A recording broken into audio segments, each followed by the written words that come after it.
As you are well aware, it is often said today that spiritual science cannot have anything to do with real knowledge, with genuine perception, and that it can only be a matter of faith, a subjective way of believing things to be true.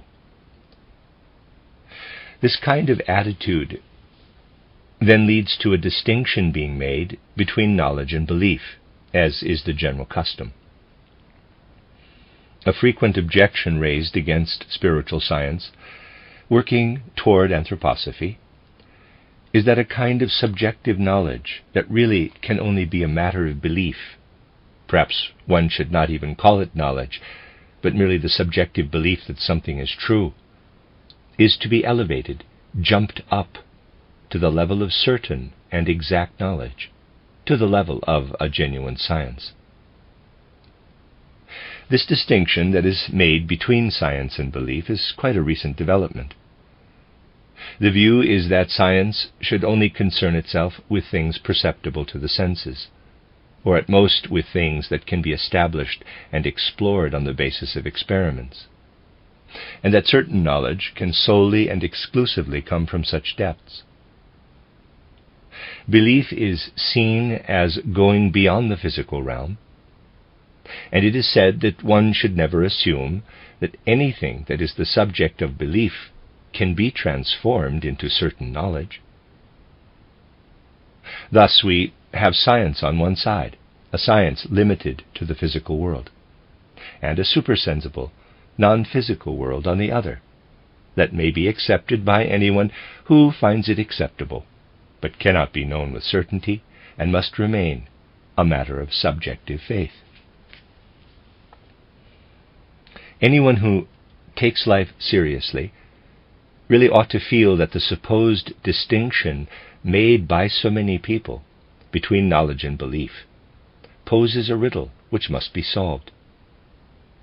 Fundamentally speaking, however, only initiation science can genuinely show the reason for the efforts that are being made at the present time, and indeed have already been made for a long time, for centuries, to teach humankind the difference between knowledge of the finite transitory realm of the senses and belief in something that is infinite, permanent, supersensible. You know that everything that is presented here from the point of view of spiritual science, working toward anthroposophy, is thoroughly scientific in spirit and asks to be considered as fully equal to the science relating to the physical world. It represents knowledge, perception of the supersensible. Initiation knowledge has to look far back into human evolution, however, if it is to help us understand why in the present age humankind has been taught that there is such a difference between knowledge and faith. Going back a long way in human evolution, we come to a time when people had a primal knowledge, we have discussed this a number of times, that was inherited from the gods, as it were. Such things as proof, as demonstrating the truth of something, were not known then. Knowledge came to people at that time, when a power arose in their hearts and minds that was not the power of empty abstract thinking or something like that, but a power filled with divine light substance, divine life substance, that felt itself to be in communion with divine worlds. Human beings knew that they were connected with divine spheres.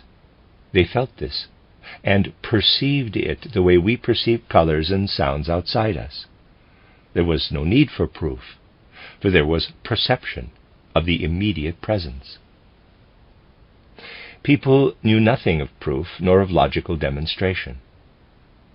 All they knew was that as human beings, they were filled with what the gods instilled into them. This certainly was knowledge in the earliest stages of human evolution, and it had to do with perception of the divine origin of human beings.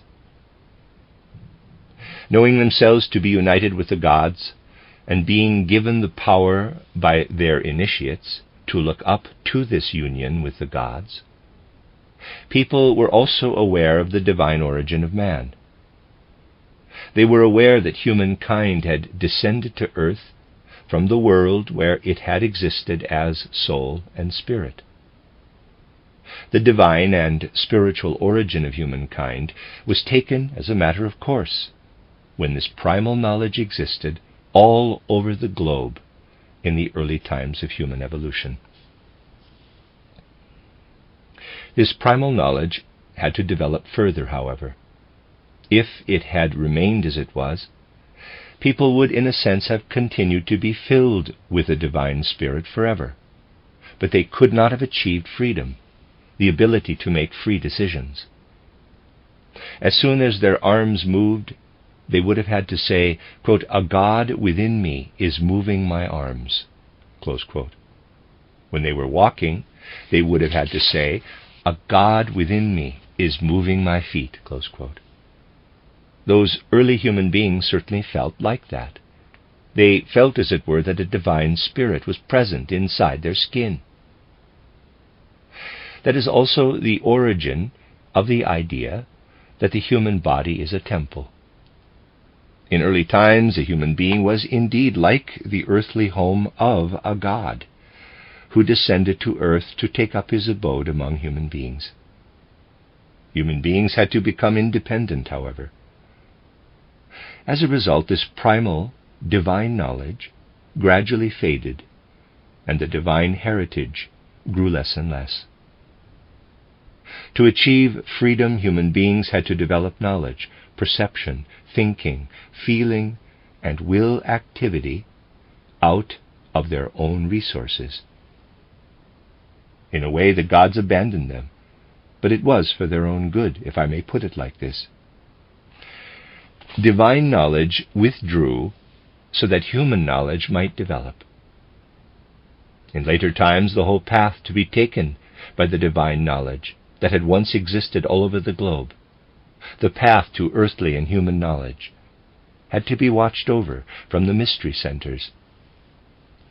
It was the task of initiates to regulate the way humankind were to be trained, as it were, so that human beings would find the right way of growing out of that ancient divine knowledge and into earthly and human knowledge.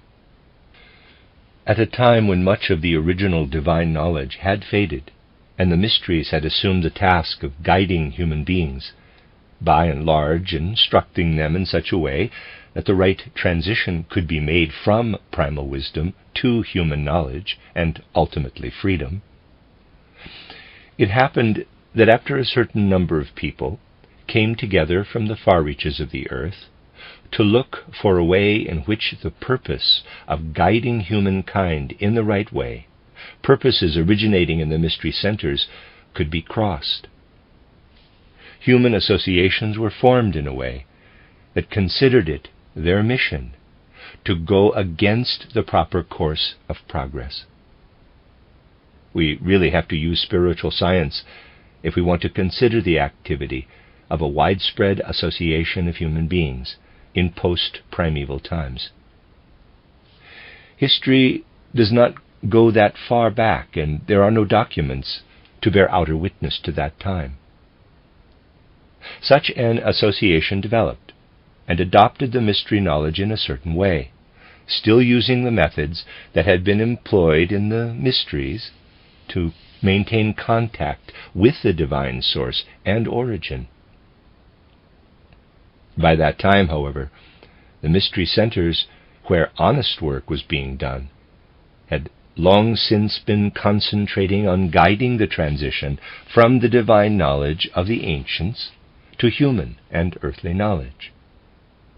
Thus there was a time in earthly history when the rightful representatives of mystery knowledge were totally involved in guiding the transition from the divine knowledge of the ancients to human and earthly knowledge.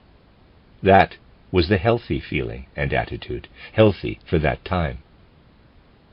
Mingled into this was an element arising because a well-organized association wanted to restore to humankind an antiquated, primal divine knowledge at a time when it was out of date, when the murmur of ancient divine knowledge was no longer supposed to reach human ears, at a time when they had grown beyond the state where they had divine knowledge.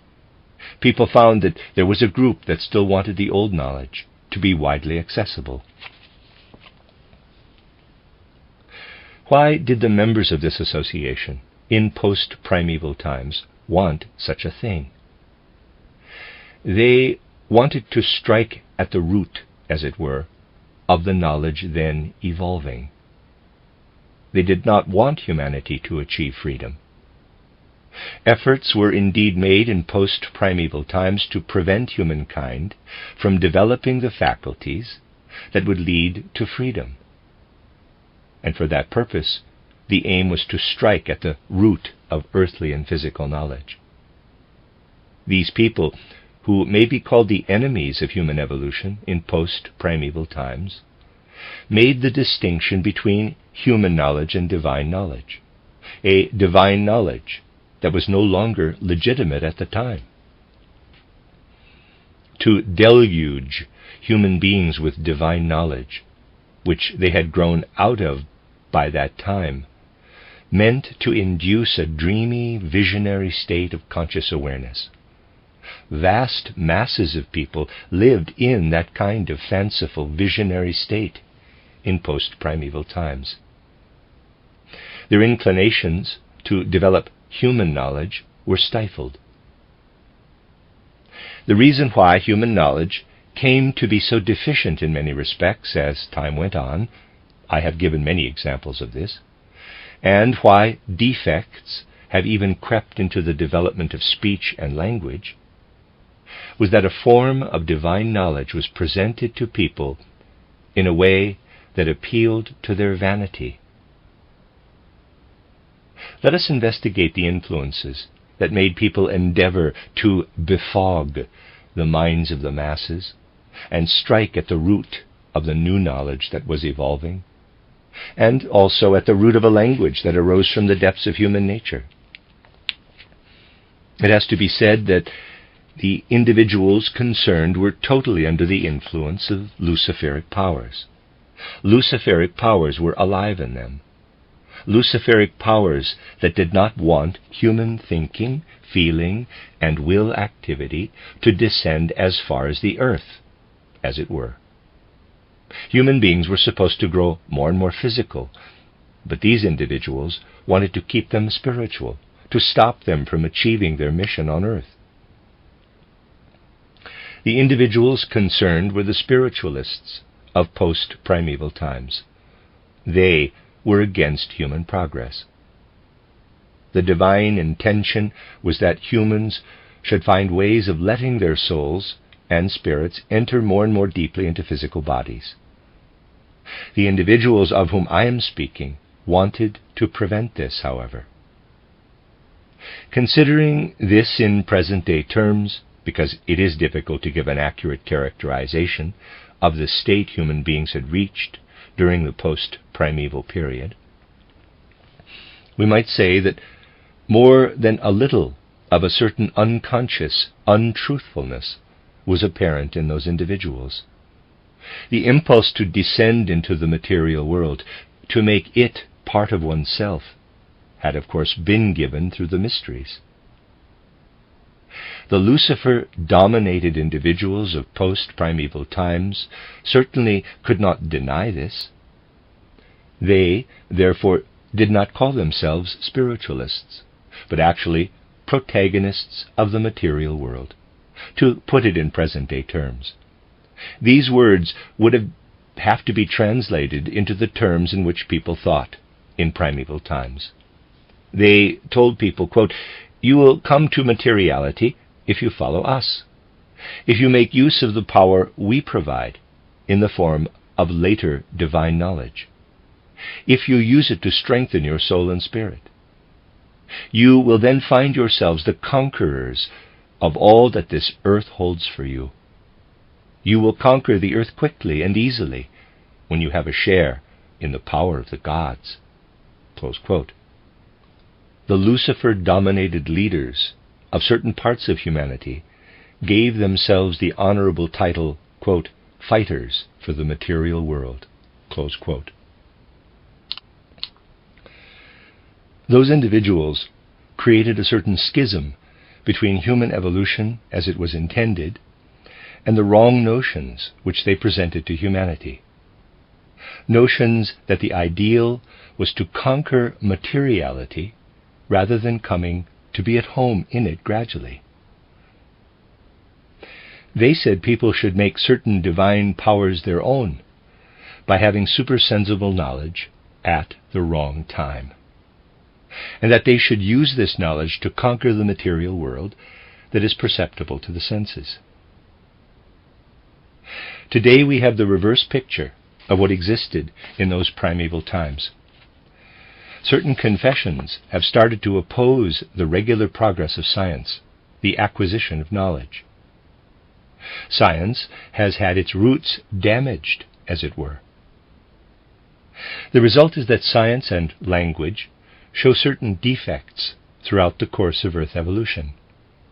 Science has nevertheless come about for sufficient numbers of people who are under the influence of the true mysteries, and corrupted initiation knowledge stood up against the individuals whose real aim was to strike at the root of knowledge and eradicate it. Science has come about. It has taken the road I have often characterized in detail. It reached the level it did by the middle of the 15th century, when the fifth post-Atlantean epoch began.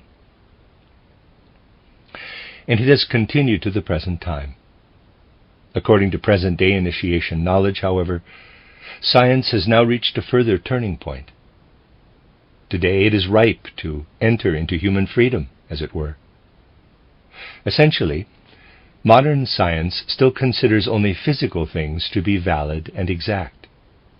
It is only prepared to consider things that are perceptible to the senses, or may be established on the basis of experiments.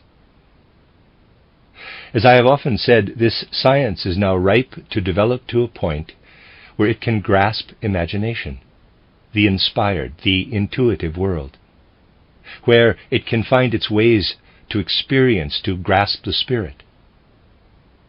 This science is ordained to grow, and in growing to assume the form of spiritual vision. It is ripe for this today.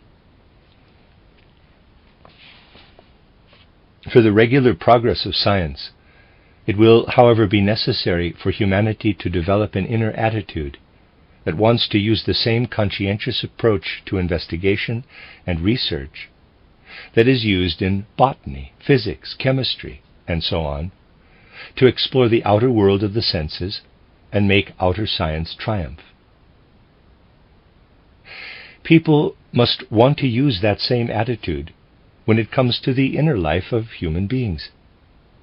We must want the attitude and approach used in outer science to be transformed into a way of taking hold of the supersensible world in a living way. I have pointed the way in my title, Knowledge of the Higher Worlds, in title, Occult Science, Reader's Aside, also known as an outline of esoteric science, and a Reader's Aside, and other books of this kind. It has to be clearly understood that the true aim we have at the bottom of our hearts, the only viable aim for spiritual science working toward anthroposophy, differs from Jesuitism, which is more or less its polar opposite. The difference is that Jesuitism in particular wants to keep science, knowledge as such, at the level of pure experimentation and observation. Take a look, but a careful look, at the scientific literature from Jesuit sources. The approach, the way of thinking, is as materialistic as it can be. It aims to keep knowledge entirely in the world of the senses, and strictly separate the knowledge that can only be obtained by observation based on the physical senses and by experimentation from anything that is a matter of belief or revelation. The reasoning is that no bridge shall ever be built between outer knowledge or science and anything to do with faith. Spiritual science working toward anthroposophy, on the other hand, is aiming to do just that, to find the way from a science of the physical sense-perceptible world to a science of the spirit. This science of the spirit would, however, apply the same stringent standards as the outer science of the sense-perceptible world. The picture, then, is as follows. The science of the physical sense-perceptible world is the root. Supersensible knowledge is to evolve from the same impulses that govern botany, physics, chemistry, and so on, except that they will be applied in a different field. In certain quarters it was foreseen that this was to come.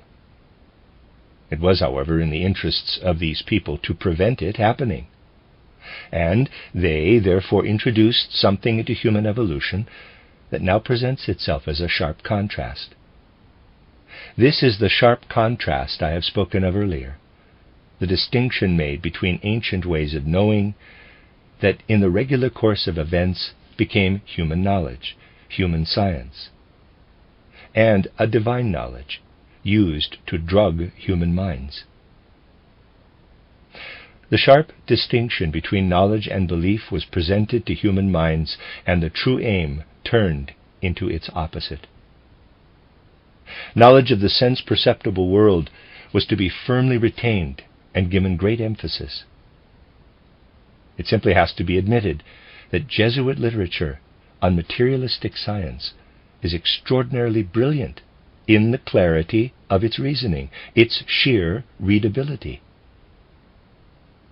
The Jesuit literature on the material world is much more brilliantly written than the works of many other writers on the subject today. Father Eric Wassmann's work on ants, for example, is really good. You will gain more from reading it than from the pedantic, uninspired writings of other scientists. Many more examples could be given. The work of the Jesuits would be excellent if they confined themselves to the material world. It is a deliberate aim of the Jesuits to use their description of the material world to encourage people to associate knowledge with the materialistic aspect of the physical world only. The intention is to pretend to human minds that the methods used to gain knowledge cannot be used to investigate the supersensible world. In ancient times, Lucifer-dominated individuals suggested that human beings would gain mastery of the world if they made use of ancient divine knowledge. Yet evolution had already gone beyond this point. Now we have late followers of those people from post-primeval times, pretending to the world that it is not possible to extend knowledge to the supersensible sphere, and that knowledge cannot go beyond the sense-perceptible world. In those early times, the intention had been to drug people with supersensible knowledge. Now human beings of the same ilk want to use all possible means to push humanity into the physical world. They want human beings to be stuck in that world and grasp the supersensible world only with the nebulous impulse of faith. In post-primeval times, the aim had been to inundate humankind with an excess of supersensible knowledge. Today, those late followers want human beings to have less than the right amount of knowledge in this sphere. Past intent was to provide supersensible knowledge that was no longer appropriate. Present intent is to let people have only sense-bound knowledge, making the supersensible world an area where every individual may hold whatever views he or she likes. What would be the outcome if the group of people to whom we are referring were to achieve some kind of victory? These are the people who deliberately make a sharp distinction between knowledge and belief. There are, of course, large numbers of easily led people who come across the diatribe on the, quote, clear distinction between faith and knowledge, close quote, and repeat it. They merely repeat it. What is all this about? The aim is to do the opposite of what those individuals in post-primeval times did in their way. In the old days, the intention was to prevent humanity from descending completely and taking up its mission on earth. Today, the intention is to keep people tied to that mission on earth, to prevent their further development, for which the earth would provide the basis. The very people who are now supporting materialism call themselves spiritualists, or priests of some faith or other, representatives of the supersensible world. In those ancient times, the people offering a life in the spirit that was no longer justifiable called themselves materialists. They did so from the point of view which I have characterized. Today, a large number of people who really wish to keep humanity bound to the material world call themselves representatives of the spiritual world. The most powerful source of materialism today does not lie in the ideas put forward by Büchner, Molschat, or Vogt.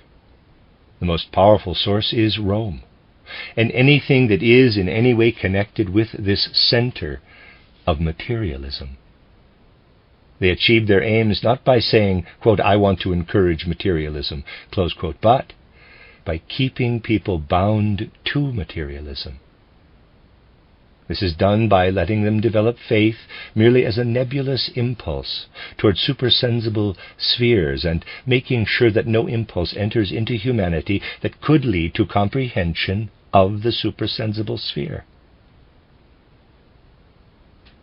The idea that Rome might lead the way in conquering the supersensible sphere for humanity is the historical untruth of the present age. This must be clearly and firmly understood. It must also be understood that Protestantism, as it has evolved out of Roman Catholicism in recent times, contains much that is of Roman Catholic origin. The desire to keep supersensible knowledge nebulous by making it a matter of faith, so that people cannot comprehend the supersensible world, has strongly persisted in the Protestant Church. Quite apart from this, the signs of the times may be read to indicate clearly that Rome will overcome the Protestant element, and Rome will continue to make great efforts in the direction I have characterized. So you see that if one wishes to achieve something in the world that goes against the normal progress of humanity, one calls oneself by the opposite name, as it were. Humanity must learn to get beyond putting its trust in mere names, and it is indeed in the process of doing so. Humanity must go to deeper sources than merely living in words and phrases. Basically, this is already beginning to happen. Imagine someone calls and you are brought a visiting card on which it says, Ernest Miller. Surely you would not expect to see someone come through the door whose clothes are covered in flour. Nor would you expect Richard Smith to come straight from shoeing horses. If you have lived in a village, you may still recall people saying, quote, there comes the miller, close quote, and that would have been a genuine miller, or, quote, there comes the smith, close quote, meaning a real blacksmith. There, names were still more than an outer label. The names we bear have taken a road where it is no longer possible to draw conclusions as to the nature of the individual who calls himself by a particular name. The words that make up people's names give no clue as to the essential characteristics of the person or persons concerned. The name Smith does not tell us whether the person called by that name is a smith or not, nor can we conclude someone is a miller when we hear that his name is Miller. That is the road names have taken.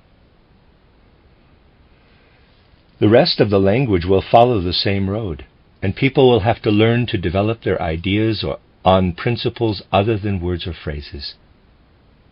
You can draw no conclusions as to the nature of a person from the fact that his visiting card says he is Mr. Miller. In the same way, you will have to get used to the fact that the characteristics of words will not tell you what your ideas about the world ought to be. If you seriously act in a way that is in accord with the urgent necessity of the present time, you find yourself little understood. If I were to present the things I have to present by way of spiritual science, in a way that meets the modern desire for scientific terminology, I would not be doing what I have in fact always made efforts to do.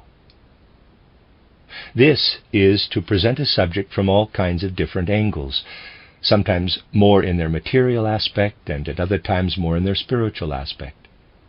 Always remembering the principle which Goethe expressed as follows, quote, "The truth will certainly never be found exactly halfway between two contradictory statements." Close quote. At the stage we have now reached in our evolution, it simply is no longer possible to think that a particular content can be adequately defined by using words to give a one-sided characterization. The subject has to be characterized from different aspects, and the procedure used to characterize it in words must be similar to that used to make a photographic record of a tree, for instance, by taking pictures of it from a variety of angles. The photographs will look very different, but putting them together one sees something that conveys the tree as a whole. Read the various courses of lectures, and you will see that I have adhered to the principle and presented the subject matter from many different angles. If we wish to present the things human beings need today, things that will serve the progress of humankind, we must get into the habit of proceeding in this way. There are certain groups of people who are against this and want to continue to use rigid terminology. Human concerns cannot be defined in rigid terms, and that is why we now see forms of socialism developing that want to go further into terminology definition, but can only lead to destruction. Concerning events in Eastern Europe, people think the danger has passed now that the Poles have won. Before that, the Bolsheviks had the upper hand for a time. But the whole has been the most dreadful tragi-comedy of human behavior. The present war between Russia and Poland provides a good demonstration of the extent to which human beings have lost their moral fiber today. My book, titled Towards Social Renewal, was genuinely based on the social life of the present time, and the style was chosen to meet the needs of this present-day life. Yet, people come and ask for word definitions, more or less the way words are defined in most school books nowadays, much to the detriment of education and training. Words have more and more come away from the original inner experience, and it is increasingly necessary to draw one's conclusions as to the reality from other sources than the words used. After all, when we hear the name Miller, we do not base our conclusions as to the nature of the individual on an analysis of the name Miller, but on quite different aspects. It will be necessary for human beings to come away from words and judge the existing world by other criteria. This has been in preparation for a long time, but it has not always been applied in a sense that would be in accord with human evolution. The outcome has been that widespread societies now say, quote, "We declare ourselves for Christ," close quote. Yet, after all, the word used need not apply to the spirit they say they are worshipping. The point is not that something or other is called the Christ and that people have ideas about this Christ. The point is the real nature of the spirit, toward whom human feelings are turning. And if one develops a very mundane image of this Christ, if one even undergoes militaristic initiation during one's training to learn how the soul has to be prepared before one forms an idea of the Christ, If one is shown the image of Jesus the King, seeing oneself and other followers as King Jesus' army, it may happen that having created such a material image of Christ, one then gives the name of Christ to quite a different spirit. The truth is that one's soul is then turned toward quite a different spirit, who is wrongfully called Christ. This happens a great deal nowadays, and it happens in such a way that people sometimes have a peculiar awareness of it. Many years ago, I had a conversation in Marburg one day with a Protestant clergyman who had traveled a great deal. We talked of the way the real idea of the Christ has gradually disappeared from modern theology, of the way this modern theology is on the one hand using certain initiation ceremonies to bring Christ down and make him a physical Jesus, even in the picture one has of him, and how, on the other hand, certain theologians see Christ only as the, quote, simple man of Nazareth, close quote. This Protestant theologian, a man who had traveled widely and seen something of the world, then said to me, quote, the younger generation of theologians really no longer have the Christ. They really should no longer call themselves Christians or followers of Christ. They really ought to call themselves Jesuits, except that that name already has another meaning, because all they are left with is Jesus, close quote. Those were not my views, but the views of a Protestant theologian who has traveled a great deal. To stop you from developing prejudices and taking too poor a view of theologians, let me add that the man was a Swabian and was also married to a Swabian, a lady from Stuttgart to boot. That is just to stop you from getting prejudiced. We have tried to see how the separation of knowledge and belief came about. This separation of knowledge and belief also prevents people from knowing that there is a life before birth, or before conception. I also spoke of this yesterday. All that is permitted is belief in life post-mortem, that is, after death, for that is an idea that can be presented to human minds, even if one reckons only with egotistical elements in the soul. The concept of life before birth, the life we have gone through between our last death and our birth into the present life, needs perceptive insight if it is to be grasped. It is no good putting one's money on egotistical soul instincts if one wishes to teach it. The way people are here on earth is that they do not care to know what they have gone through before. Egotistical reasons make them interested to know what will happen after death, however. It is easy to preach on what people may expect after death, therefore, for that appeals to the egotistical instincts in their souls. It is difficult to preach on life before birth. Instead, one must assume that human beings desire to know the truth and want to live a life that is worthy of human beings. This will, of course, lead us to see education, and then also the whole of life on earth, in a new light. Life on earth must be seen as the fulfilling of a mission we have been given before we descended from the spiritual world into physical existence. This new approach that simply must come to be widely accepted in the outside world, an approach that will also have to create new social forms, has many enemies. You can guess this from various hidden trends. I want to end today by telling you something, this is something I am forced to do, of the murky sources and origins of the elements that want to destroy our spiritual science. The sheer effrontery is staggering. And there will be more and more of this, unless souls come awake to a much greater degree than has been the case until now. You know, and our friends here have fought against it, that the abominable slander has been spread about all over Germany and beyond of German officers being betrayed by the Entente due to the efforts of the threefold order people and so forth.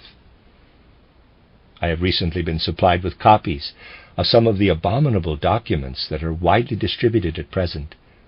Fake letters reputedly written by our people, cunningly designed to spread the most dreadful slander, and faked interviews. Their character will be obvious to you as soon as I tell you that one of them concludes with the words, quote, D.H. is not in fact part of the Steiner fraternity. He has merely infiltrated the organization to spy on them, to get on to their tricks. He has reported his findings to a small group of patriotic people, and the word is that Steiner is committing high treason and is in league with the Entente. Close quote. That is just a small sample of the murky work that is being done. It is much more widespread than you would think. Another very pretty example comes from someone in this area whom I once called a swine in a public lecture, because everything this person is instigating against me simply cannot be called by any other name. This person is now using the black art of printing to spread things against me in an article titled Threefold Order Plagiarized. This says no less than that a lady had created a threefold order some time ago. The lady was not quite careful enough, however, for she failed to find out that the literature that my threefold order was known before that in certain circles. She gives a time that is somewhat later than the time when I was talking to a great many people about the threefold order in question. This lady, then, is said to have created a threefold order and to have sent the manuscript to a philanthropic society. It is then said to have gone to Hamburg, where the person concerned kept it for 4 weeks rather than 2, and that I probably read it in that time and took the threefold idea from that manuscript. Of course, the lady cannot very well say that there is any agreement between the threefold order I am presenting and whatever she had put in her manuscript. She therefore maintains that the threefold idea was plagiarized from her manuscript, but that it has been messed about. Oh yes, he's pinched my watch, but that one looks quite different. She has now written a work about her threefold order. According to her, this consists of the golden section, state, cultural sphere, church, with everything again determined by the golden section. So we get a centralized state, and within it 2 parts, exactly the same as postulated in the threefold order. So the threefold order is a botched job. If you want to get an idea, let me recommend this work to you. The title is 3 to 5, 5 to 8 equals 21 to 34. The Secret of Clearing the Debts in Reasonable Time. Bracket English rendering of the original German title. By Elisabeth Matilda Metzdorf-Teschner. Published by the author in 1920. Maybe you could make amends by saying, quote, we have been working for the threefold order, but we really only did this in Mrs. Elisabeth Metzdorf-Teschner's name, close quote. That is another thing she expects of us, and she is writing letters to all kinds of people.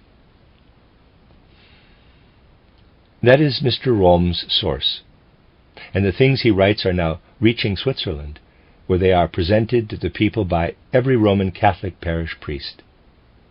No one, of course, has even the least idea of the actual source. These articles say something very different, and people find it quite easy to believe, for the idiocy at the source of it is not apparent.